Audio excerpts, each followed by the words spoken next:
गावातील युवक उच्च शिक्षित झाला की ते गावी येत नाही, पण येथील राऊत आणि बोराटे कुटुंबानं उच्च शिक्षण घेऊन नोकरी न करता व्यवसायात उतरलेले आपले बरोबर आपल्या गावची प्रगती व्हावी या उद्देशानं जामखेडकरांना साजेसं असं एवन टेक्सटाईल हे 4 मजली वातानुकूलित वस्त्रदालन उभं केलं. वैकुंठवासी विठ्ठलराव अण्णा यांनी विविध क्षेत्रात केलेल्या कामाची पुण्याई या दोन्ही परिवाराच्या कामाला येईल. या दालनाचं उत्तम क्वालिटी, योग्य व्यवस्थापन यामुळे एवन टेक्सटाईल तालुक्यात नव्हे जिल्ह्यात नावारूपाला येईल असं प्रतिपादन सिने अभिनेत्री सोनाली कुलकर्णी यांनी केलंय. जामखेड येथील राऊत आणि बोराटे कुटुंबानं उभारलेलं एवन टेक्सटाईल या वस्त्रदालनाचा शुभारंभ काल सिने अभिनेत्री सोनाली कुलकर्णी यांच्या हस्ते झाला. यावेळी आयोजित कार्यक्रमात सोनाली कुलकर्णी बोलत होत्या. यावेळी हरिभक्तपरायण प्रकाश महाराज बोधले, हरिभक्तपरायण रामकृष्ण महाराज रंधवे महाराज, उद्योगपती रमेश गुगळे, एवन टेक्सटाईलचे संचालक विनायक राऊत, किरण बोराटे, साधू बोराटे, भानुदास बोराटे, महेश राऊत, डॉक्टर रोहन बोराटे, प्राध्यापक मधुकर राळेभात, दत्तात्रय वारे, रत्नदीप मेडिकल फाउंडेशनचे अध्यक्ष डॉक्टर भास्करराव मोरे, पंचायत समितीचे माजी सभापती सूर्यकांत मोरे आदी उपस्थित होते. यावेळी बोलताना सिने अभिनेत्री सोनाली कुलकर्णी म्हणाल्या की चित्रपटाच्या माध्यमातून आम्ही प्रेक्षकांचं मनोरंजन करत असतो, तसेच सामाजिक भाष्य करतो आणि तुमचा आशीर्वाद मिळतात. अशाच प्रकारे राऊत व बोराटे कुटुंब एकत्र येऊन वस्त्र दालनाचा मोठा कारभार सुरू करत आहेत. या दालनातील सर्व्हिस, क्वालिटी आणि असंख्य व्हरायटी आहेत. जामखेडकरांचे प्रेम आणि आशीर्वाद पाहता हे दालन जामखेडकरांच्या पसंतीस उतरेल व पुढील प्रवास यशाची उंची गाठेल असा विश्वास सिने अभिनेत्री सोनाली कुलकर्णी यांनी व्यक्त केला. यावेळी हरिभक्तपरायण प्रकाश महाराज बोधले यांनी राऊत व बोराटे कुटुंबाने एकत्र उद्योग व्यवसाय उभारला, त्या पाठीमागे वैकुंठवासी विठ्ठलराव अण्णा राऊत यांनी सर्व समाजात तन मन धनाने केलेलं काम सामाजिक व धार्मिक क्षेत्रातील कामाची पुण्याई मिळणार आहे. यावेळी हरिभक्तपरायण रामकृष्ण महाराज रंधवे, उद्योजक रमेश गुगळे, डॉक्टर भास्करराव मोरे, सूर्यकांत मोरे यांनी एवन टेक्सटाईल या वस्त्रदालनाच्या वाटचालीस शुभेच्छा दिल्या. कार्यक्रमाचं प्रास्ताविक एवन टेक्सटाईल वस्त्रदालनाचे प्रास्ताविक विनायक राऊत यांनी केलं. सूत्रसंचालन निलेश दिवटे व आभार एवन टेक्सटाईल आणि वस्त्रदालनाचे डिझाईन व आर्किटेक्ट भाग्यश्री विठ्ठलराव राऊत यांनी आभार मानले. प्रतिनिधी नासिर पठाणसह पत्रकार अशोक निमोणकर, जामखेड. पाचवं ग्राहक आमच्या भगिनी सायली ताई अहंकार सर्व राऊत आणि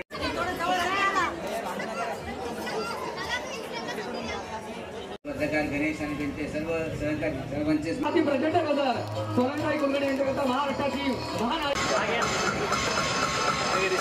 सगळे एकदा समोर प्लीज, समोर स्माइल.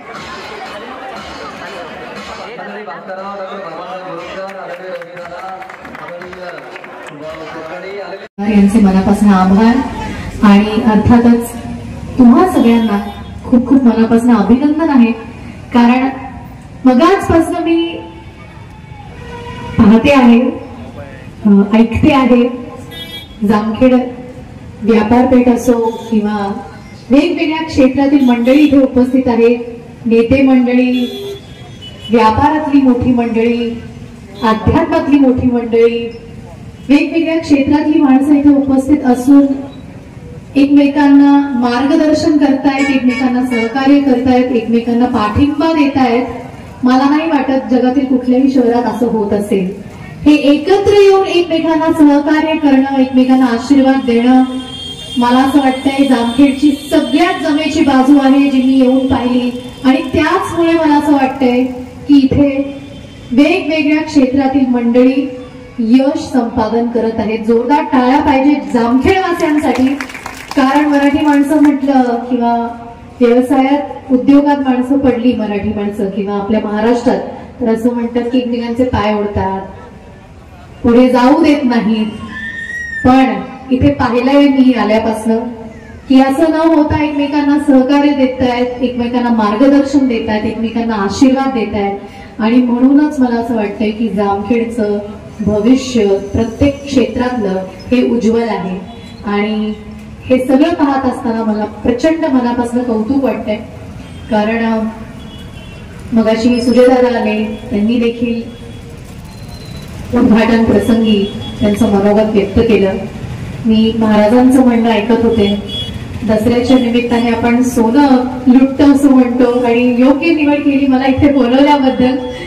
आणि सगळ्यात महत्वाचं म्हणजे मी जामखेड येथे 12 वर्षांपूर्वी आले होते.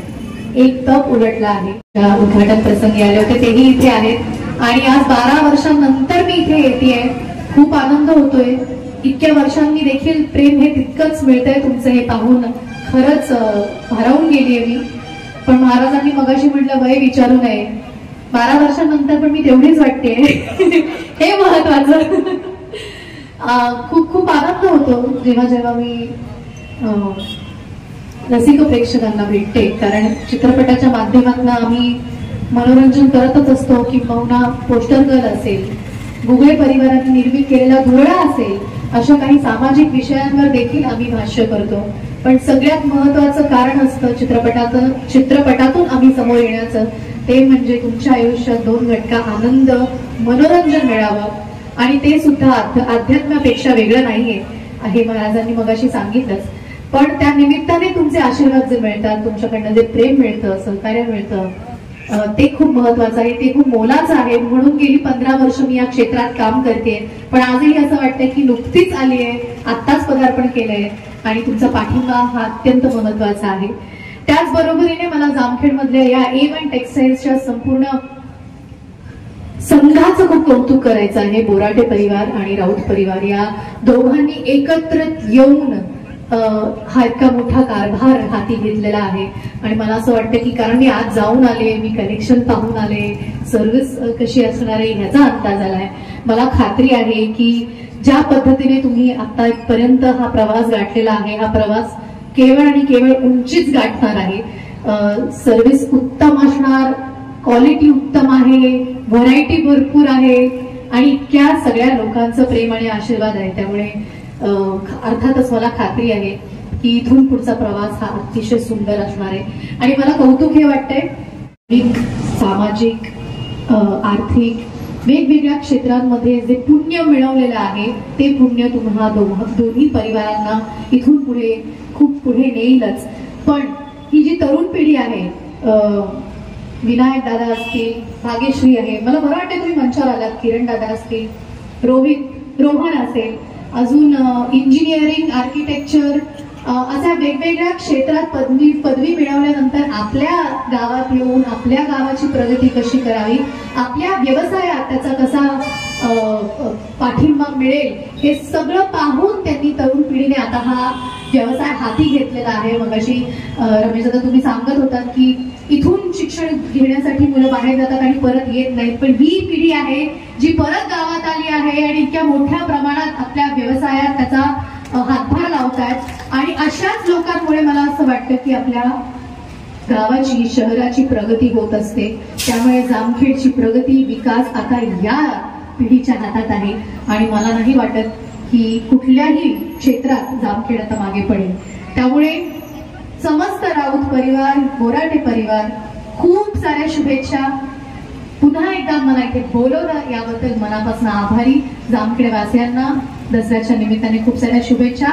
पुन्हा मला लवकर बोलवा, 12 वर्षांची वाट बघू नका. धन्यवाद. आणि विखे पाटील परिवाराचा संबंध हा फार जुन्या काळातला. खरं तर आज एकदम वेळ फार कमी होता, पण मला आजही आठवतं की सायकल चिन्हाच्या वेळेस सगळ्यात अग्रेसर आणि पुढे राहणारे अण्णा होते. आणि हे कैलासवासी बाळासाहेब विखे पाटलांपासून आमच्या परिवाराचा असा एक वारसा राहिला की सायकलीला आम्ही कधीच विसरत नाही, सायकलवाल्यांनाही विसरत नाही. आणि म्हणून या कार्यक्रमाच्या निमित्ताने आज परत एकदा या परिवाराशी जोडण्याचा एक संधी आज विजयदशमीच्या निमित्ताने आम्हाला मिळाली. खरं तर नियोजित कार्यक्रम आमच्या सगळ्या मुलांनी केला होता, पण विनायकराव असतील आणि बाकी त्यांचे सर्व सहकारी असतील त्यांची मी माफी मागतो. कारण की आदरणीय प्रधानमंत्री नरेंद्र मोदींचा दौरा परवा नगर जिल्ह्यात आहे, त्याचं नियोजन माझ्याकडे आहे आणि माननीय आमच्या नेत्या पंकजाताईंची सावरगावला दसरा मेळाव्यालाही मला जायचंय. तर माझं हेलिकॉप्टर उडायचं साधारण 11:30 वाजता परवानगी आहे, तर मी गेलो नाही तर ते मला सोडून जातील. मला पैसाही जाईल, वेळही जाईल आणि मला गाडीने जावं लागेल, मी पोहोचू शकणार नाही. म्हणून मला आपल्या सगळ्यांना आजच्या या नियोजनामध्ये व्यक्त आणल्याबद्दल आपली सगळ्यांची मी माफी मागतो. परत सविस्तर येऊन मी तुमचं दुकानही पाहिजे आणि मला 2 शर्टही विकत घेऊन द्या. त्याच्या पर्याय गणेश तेवढे कोणी घेऊन टाकायचे मी ते सांगतो. तर आपण सगळेजण आलात, आपल्या सगळ्यांचे मी मनापासून आभार व्यक्त करतो. आणि या नवीन वास्तूच्या माध्यमातून जामखेडला एक नवं दालन अण्णांच्या आशीर्वादाने या ठिकाणी सुरू होतंय. मला पूर्णपणे विश्वास आहे की माननीय बोधले महाराजांचं मनोगत होईलच, ते ऐकल्याशिवाय कोणी जाणार नाही. कारण की मलाही ऐकायचं होतं महाराष्ट्रातून कोणीतरी रेकॉर्डिंग पाठवून मला कार्यक्रमाचे, म्हणून मी ऐकून काय बोलला. कारण की महाराज लोकांच्या अगोदर बोलून गेल्यानंतर महाराज पाठीमागे काय बोलतात ते माहिती असलं पाहिजे नेत्या लोकांना. त्यामुळे मी आवर्जून ऐकतो अशा रेकॉर्डिंग. तुम्हाला पूर्णपणे विश्वास आहे महाराज आपलं एक कौटुंबिक नातं आपलं राहिलेलं आहे. आम्हाला पूर्णपणे विश्वास आहे की आपल्या आशीर्वादाने, शास्त्री महाराजांच्या आशीर्वादाने, सगळ्यांच्याच आशीर्वादाने अतिशय उत्कृष्ट हे दालन चालेल. आपण सगळेजण आलात. आपल्या सगळ्यांना आमच्या विखे पाटील परिवाराच्या वतीने विजयादशमीच्या शुभेच्छा देतो. परत एकदा कार्यक्रमाला व्यक्त अशा पद्धतीने आणल्याबद्दल माफी मागून आपल्या सगळ्यांची रजा घेतो. धन्यवाद. ते आदरणीय नगर दक्षिणचे खासदार आदरणीय सुजयदादा विखे पाटील यांचेही मी या ठिकाणी आभार मानतो. आभार प्रदर्शन हा कार्यक्रम नंतर होईल, परंतु आता दादा चालले म्हणून मी ते औचित्य साधलं. आज या ठिकाणी प्रास्ताविकाला उभा राहण्याची खरं तर माझी योग्यता आहे की नाही मला माहित नाही, कारण की हे स्वप्न अण्णांनी पाहिलं होतं आणि हे स्वप्न पूर्ण करण्याचं भाग्य मला आदरणीय साधुराणा बोराटे यांच्या खंबीर साथीमुळे या ठिकाणी मिळालं. साधारणतः गेल्या 5 वर्षापूर्वी 4 वर्षापूर्वी आमचं बांधकाम पूर्ण झालं होतं, परंतु सिनेमा टॉकीजचं रिनोव्हेशन केल्यामुळं आम्ही लवकर काही व्यवसाय चालू करू शकलो नाही आणि दरम्यानच्या काळात करोना येऊन गेला आणि आमचं आभाळ फाटलं. मला ते आठवणीत जाताना अत्यंत वेदना होता, परंतु जामखेडकरांच्या सेवेमध्ये कशा पद्धतीनं सेवा करावी याचं एक मूर्तिमंत उदाहरण म्हणजे माझे वडील होते. याचा मला सार्थ अभिमान आहे. आणि साधारणतः 3 वर्षापूर्वी लॉकडाऊनच्या दुसऱ्या फेजमध्ये नाना आणि अण्णांची चर्चा झाली की बरेच जण अण्णांना म्हणायचे की तुम्ही एवढे दिवस झालं बांधकाम करून पण दुकाने तर का चालू करत नाही. तर आमचा पहिल्यापासूनचा संकल्प होता की या ठिकाणी अशा पद्धतीची सेवा व्यवसायाच्या माध्यमातून जामखेडकरांना द्यायची की ज्यातून सर्वसामान्य माणसाला हे दालन आपलंसं वाटलं पाहिजे. आणि इथे येताना राष्ट्रीय आंतरराष्ट्रीय स्तरावरच्या देखील वस्तू किंवा सुविधा या देता आल्या पाहिजेत. मागील साधारण 35 वर्षापासून गोरोबा चित्रमंदिरच्या माध्यमातून आम्ही आंतरराष्ट्रीय दर्जाच्या दर्जेदार सुविधा जामखेडकरांना मनोरंजनाच्या माध्यमातून आजपर्यंत देत आलो आहोत. साधारणतः 1982 साली माझ्या वडिलांनी पहिल्यांदा किराणा व्यवसाय चालू केला. किराणा व्यवसायानंतर सुरुवातीला ते कुंभार काम करत होते, परंतु ते माझ्या जन्मापूर्वीचा विषय होता त्यामुळे तुम्हाला माहित नाहीये. परंतु माझ्या जन्मानंतर माझ्या वडिलांनी खऱ्या अर्थाने व्यवसाय आणि सामाजिक आणि राजकीय जीवनामध्ये वावरत असताना जामखेडकरांच्या सेवेमध्ये येण्याचा प्रयत्न केला आणि तीच धुरा अण्णांच्या संस्कारातून नानांच्या खंबीर साथीने आम्ही पुढे नेण्याचा प्रयत्न करत आहोत. आणि मागील 3 वर्षामध्ये ज्या पद्धतीने अण्णांनी किराणा व्यवसाय, वीटभट्टी व्यवसाय, सिनेमा व्यवसाय आणि त्यानंतर सामाजिक आणि आर्थिक दृष्टीने अहमदनगर जिल्हा श्री संत गोरोबा काका पतसंस्था 2000 साली म्हणजे साधारणतः 23 वर्षापूर्वी जी अहमदनगरला चालू होती ती याच प्रांगणात याच ठिकाणी 23 वर्षापूर्वी चालू केली. त्या ठिकाणी ती तोट्यात होती. इथं आल्यानंतर ती पहिल्याच वर्षात नफ्यात आली. या ठिकाणी उपस्थित असे खूपसे मान्यवर त्या क्षणाचे साक्षीदार आहेत. कालांतराने उत्तरोत्तर प्रगती होत गेली आणि अण्णा गेल्यानंतर आम्हाला इतका धक्का बसला होता की आम्हाला कुठल्याही प्रकारचं आपण काय करावं हे सुचत नव्हतं. परंतु समाजातील सर्व स्तरातील मंडळींनी, आमचे नातेवाईक असतील, आमचे मित्र परिवार असतील, आमच्या व्यावसायिक भागीदार असतील, मी सर्वांचं नाव या ठिकाणी घेऊ शकतो, परंतु मला प्रास्ताविक लांबवायचं नाहीये.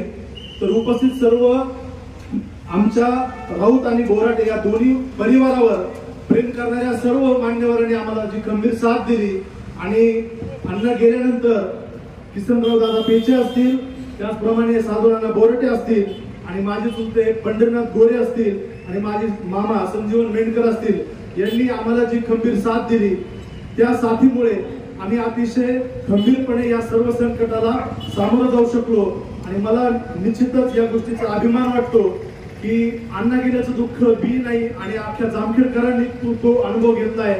आम्ही त्यातनं सावरू शकत नव्हतो, परंतु या सर्व दुःखातून खंबीरपणे साथ देणारे एक व्यक्तिमत्व माझ्यासोबत रात्रंदिवस उभं होतं. मला त्यांचा नाव घेण्याचा नाव घेण्याचं खरंच या ठिकाणी भाग्य लाभतं ते म्हणजे माझे काका आदरणीय जामखेड महाविद्यालयाचे उपप्राचार्य प्राध्यापक ज्ञानदेव कुंभार सर. त्यांनी ज्या पद्धतीने मला साथ दिली आणि साधू नानांनी मला कायम खंबीरपणे या प्रत्येक गोष्टीसाठी उभं राहायला प्रेरित केलं. त्यामुळं अण्णांनी जे स्वप्न नानांसोबत पाहिलं होतं, नानांनी अण्णांना बांधकाम चालू असताना सांगितलं होतं की अजून 2 मजले वाढवा. अण्णांना नेहमी नाना म्हणायचे की तुम्हाला काही कमी पडलं तरी मला सांगा, पण अजिबात माघार घ्यायचे नाही. आणि तोच पाठिंबा, त्याच पद्धतीची प्रेरणा नानांनी आम्हालाही दिली. मी आणि महेश आम्ही दोघांनी किसनराव दादा पेचे आणि साधू नाना बोराटे यांच्या शब्दाला कधी खाली पडू दिलं नाही आणि त्यांच्या मार्गदर्शनाखाली आम्ही अण्णांनी पाहिलेले स्वप्न या ठिकाणी पूर्ण करत आहोत.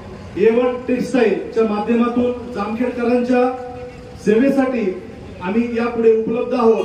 मला सांगायला अभिमान वाटतो की जामखेड शहरामध्ये विविध प्रकारचे व्यवसाय आहेत, मग त्यामध्ये वीरभट्टी व्यवसाय फार मोठा आहे. मी आदरणीय रमेश भाऊ गुळे यांना विनंती करतो की कृपया त्यांनी व्यासपीठावर. मराठवाडा आणि पश्चिम महाराष्ट्राच्या सीमेवरील आपले लोकप्रिय चॅनल तेज वार्ता आपल्या सेवेत घेऊन येत आहे तेज वार्ता दीपोत्सव 2023. वाचकांच्या मनावर 20 वर्षांपासून अधिराज्य गाजवणारा, 20 वर्षाची अखंडित दीपोत्सव परंपरा जपणारा तेज वार्ता दिवाळी अंक. बहारदार वाचनीय लोकप्रिय दिवाळी अंक म्हणजेच तेज वार्ता दीपोत्सव. चला तर मग आजच तेज वार्ताच्या दीपोत्सव अंकात आपली जाहिरात बुक करा. तेज वार्ता दीपोत्सव मध्ये जाहिरात म्हणजे 100% समाधान.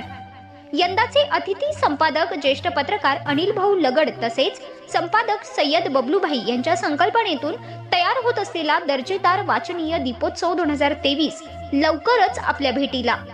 जाहिरातींसाठी आजच आमच्या अधिकृत प्रतिनिधींशी संपर्क साधा. तेज वार्ता दीपोत्सव 2023. कृषीभूषण बाबासाहेब पिसोरे यांनी तयार केलेले निवडक आणि एकाच वर्तुळाच्या कांद्यापासून तयार केलेले कांदा बियाणे. गेले 22 वर्ष कांदा उत्पादक देश परदेशात फिरून अभ्यासात्मक परीक्षणाने शेतकऱ्यांच्या हिताचा विचार करत तयार केलेले सोना 40 कांदा बियाणे. दर्जेदार आणि विक्रमी उत्पन्न असल्यामुळे केंद्र आणि राज्य सरकारने पुरस्कृत केलेले सोना 40 कांदा बियाणे. शेतकऱ्यांच्या पसंतीस उतरणारे, शेतकऱ्यांना समृद्ध करणारे खात्रीशीर कांदा बियाणे. संस्कृती सीड्सचे सोना 40 कांदा बियाणे. आता बहरेल कांद्याची सुवर्ण शेती.